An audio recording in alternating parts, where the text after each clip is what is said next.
Lijep pozdrav. U današnjem medicinskom biltenu osvrnut ćemo se na zdravstveno stanje u ekipi, proces oporavka povrijeđenih igrača te spremnost tima za naredne izazove. Sa mnom danas je tu gospodin Rauf Karabeg koji će podijeliti najnovije informacije i dati detaljan pregled trenutne situacije. U prethodnoj utakmici protiv Posušja povrijedio se Agon Elezi, pa mi recite molim vas kakva je trenutna situacija i ozbiljnost povrede. Povrijedio se na utakmici sa Posušjem prije 2 dana. Jučer je urađena dijagnostika, urađena magnetna rezonanca ramena.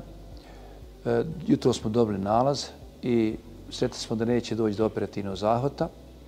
Radi se o takozvanoj Hill-Sachs povredi. U svakom slučaju imamo malo udubljenje na nadlaktičnoj kosti, ali u svakom slučaju nije za operaciju.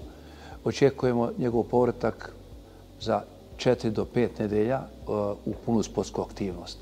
Možete li nam objasniti povredu mamasa i njegov tok oporavka?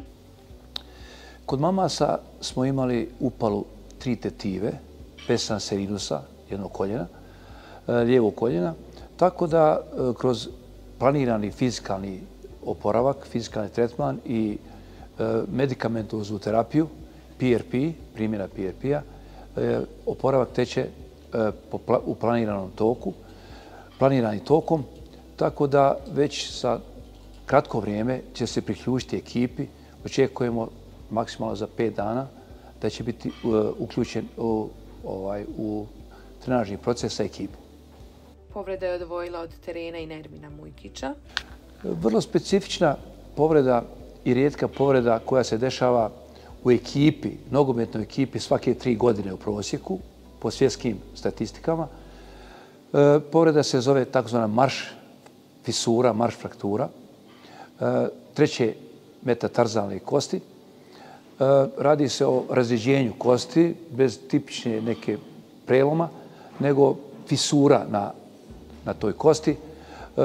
Oporavak kod takvih povreda zahtijeva, to su znači povrede koje na bazi ponavljanih velikog broja mikrotrauma. Dakle, nakon svega što smo prošli sa njim, prošlo je 23 dana. Prošlo su 23 dana od njegove povrede, odnosno prvih simptoma. Isključili smo ga odmah iz trenažnog procesa, jer inače takve, ako se ne prepoznaju na vrijeme, znaju dovesti do frakture, prave frakture, koje zahtijeva operativno liječenje šarafima ili pločom, tako da je prevenirano i na vrijeme je postavljena dijagnoza i dakle uključen je određeni trenažni proces opće fizičke snage, ništa nije tu izgubio. Molim vas, recite mi kakva je trenutna situacija sa oporavkom Karla Butića. Kod Karla smo napravili, dakle, jutrošnji pregled. Jučer je radio magnetnu rezonancu koja nije bila tehnički najbolja.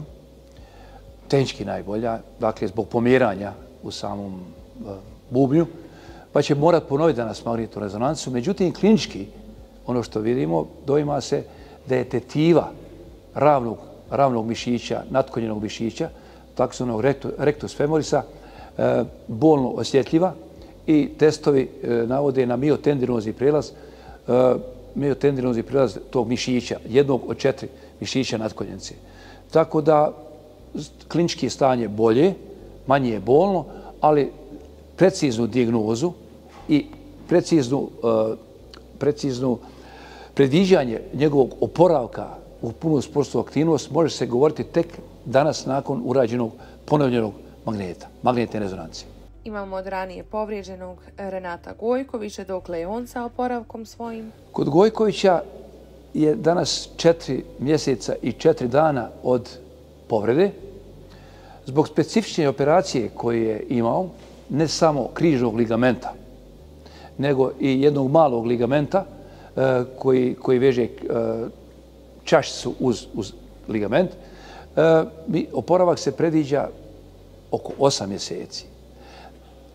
Mi bismo voljeli da bude ranije, može biti ranije, ali orijentacijno oporavak nakon šivanja ta 2 ligamenta je oko 8 mjeseci. I da zaokružimo priču, kakva je situacija trenutno sa jatom? Jata je imao dvije stvari. I prehladu, znači jednu malu virozu, a imao je i malu povredu. Tako da on je spreman praktično za povratak u sportsku aktivnost. Ja sam nekoga zaboravila, je li to to? Ristovski. Kod Ristovskog također mala viroza koja ga je osposobila dan, dva, koja ga je stavila van terena, ali to je sve, dakle, u punoj sportskoj aktivnosti danas sutra.